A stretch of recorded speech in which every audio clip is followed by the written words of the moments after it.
ভবনের সামনে আছি। আইটি ভবনে 216 নাম্বার রুমে আমার ভোট কেন্দ্র ছিল। আমি ভোট দিয়ে মাত্র বের হলাম। তো এখন পর্যন্ত ভোটের যে পরিবেশ, আমাদের কাছে ক্যাম্পাসের সার্বিক পরিবেশটা ভালো মনে হয়েছে। কিন্তু আমাদের কাছে দুটো ইনফরমেশন আছে। প্রথম যে ইনফরমেশনটা, সেটা হচ্ছে ভোট গ্রহণের যে ধীর গতিটা, এটা আমরা খেয়াল করছি যে ভোট গ্রহণটা খুবই ধীর গতিতে হচ্ছে। যার কারণে সমাজবিজ্ঞান থেকে আমরা জানতে পারলাম যে সেখানে মাত্র কয়েকটা ভোট পড়েছে এখন পর্যন্ত। এই জায়গায় আমাদের স্ট্যান্ড যদি আমি বলতে যাই, চট্টগ্রাম বিশ্ববিদ্যালয়ে শিক্ষার্থী ভোট দিবে তার ক্যাম্পাসে, এসে লাইনে দাঁড়িয়ে সে ভোট না দিয়ে ফিরে যাবে, এটা হচ্ছে দুঃখজনক বিষয়। আমি মনে করি প্রার্থী হিসেবে আমার কিছু নাই। এর সে দুঃখের বিষয়ে প্রশাসন এবং নির্বাচন কমিশনের কাছে আর কিছু থাকতে পারে না। এজন্য আমি অনুরোধ জানাবো বিশ্ববিদ্যালয় নির্বাচন কমিশন, তারা যেন এই বিষয়ে অবশ্যই খুব দ্রুত স্টেপ নেন এবং প্রশাসন এ ব্যাপারে যেন দ্রুত স্টেপ নেন। 2 নাম্বার, আমরা বলেছিলাম যে এখানে যে ভোটার তালিকা করা হবে, এই তালিকা যেন অবশ্যই ছবি সংযুক্ত করা হয়। আমরা দেখেছি ছবি সংযুক্ত একটি তালিকা করা হয়েছে এবং সেখানে আমরা এটাকে অ্যাপ্রিসিয়েট করি। আমরা আরেকটি প্রস্তাবনা দিয়েছিলাম যে অবশ্যই অমোচনীয় কালির ব্যবহার করতে হবে। আমি মাত্র ভোট দিয়ে আসলাম, এই যে আমার হাতের অবস্থা দেখেন, এই কালিটা হচ্ছে মুছনীয় একটা কালি।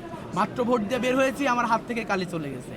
তো আমরা বলতে চাই যে আমরা দীর্ঘ আলাপ করলাম, আলোচনা করলাম, নির্বাচন কমিশন কমিটমেন্ট করলেন যে তোমাদেরকে এমন কালি দেওয়া হবে যে তোমরা 15 দিন পর্যন্ত তুলতে পারবা না, প্রধান নির্বাচন কমিশনার নিজেই বলেছেন। কিন্তু আমি দেখলাম 15 মিনিটও হয়নি আমার ভোটটা, আপনারা আমার সাথেই ছিলেন, 15 মিনিটও হয়নি, কিন্তু এই কালিটা একটা ডলা দিতে চলে যাচ্ছে।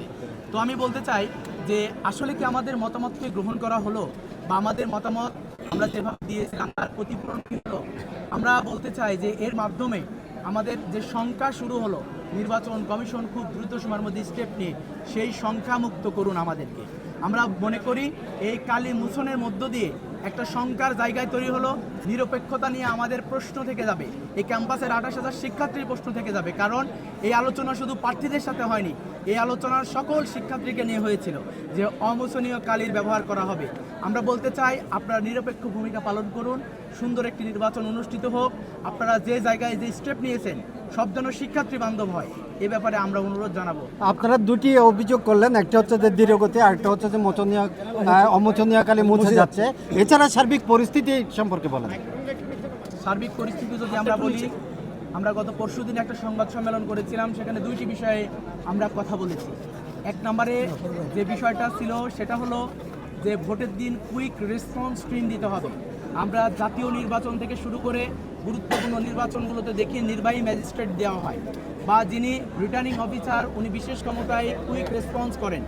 তো আমরা বলতে চাই যে প্রশাসনের নির্বাচন কমিশনের কাছে আমাদের দাবি ছিল কুইক রেসপন্স টিম দেওয়ার জন্য তারা এখনো দিয়েছে কিনা, বা এখন পর্যন্ত তারা আসলে কোনো হটলাইন চালু করেছে কিনা আমার জানা নেই। যদি আপনারা জেনে থাকেন তাহলে আমাদেরকে জানাবেন।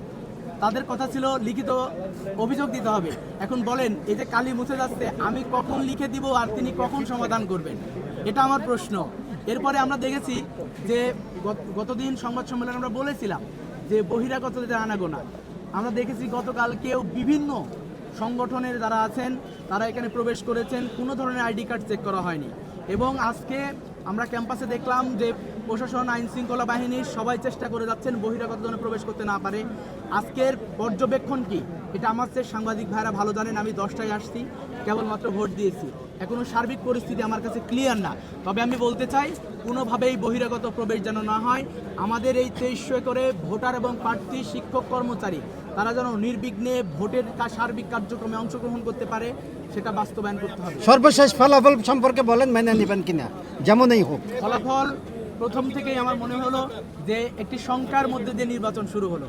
আমরা বলতে চাই প্রশাসন যদি নিরপেক্ষতা, সুষ্ঠু ভোট গ্রহণ এবং সার্বিক পরিস্থিতি যদি পজিটিভ রাখেন, আমরা অবশ্যই ফলাফল মেনে নিব এবং যারাই বিজয়ী হবে আমরা তাদের সাথে কাঁধে কাঁধ মিলে কাজ আপনি করব। তো Thank you. নিরপেক্ষের কথা বলছেন, কিন্তু ছাত্রদলের সাধারণ সম্পাদক অভিযোগ তুলেছে নির্বাচন কমিশন জামাতের পক্ষে।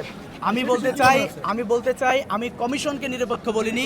আমি বলেছি তারা যদি নিরপেক্ষ থাকেন তাহলে অবশ্যই আমরা মেনে নিব। কারণ কে কোন পন্থী, কে কোন ব্লকের রাজনীতি করেন শিক্ষকরা, এটা আমার আইডেন্টিফিকেশন সকলেই জানে, সকল স্টুডেন্ট জানে, সকল প্রার্থীরা জানে। আমরা চাই দল মতের ঊর্ধ্বে উঠে তারা যেন এই দায়িত্ব পালন করে।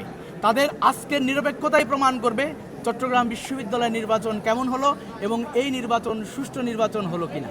আপনাদেরকে অসংখ্য ধন্যবাদ জানাচ্ছি। সালাম আলাইকুম।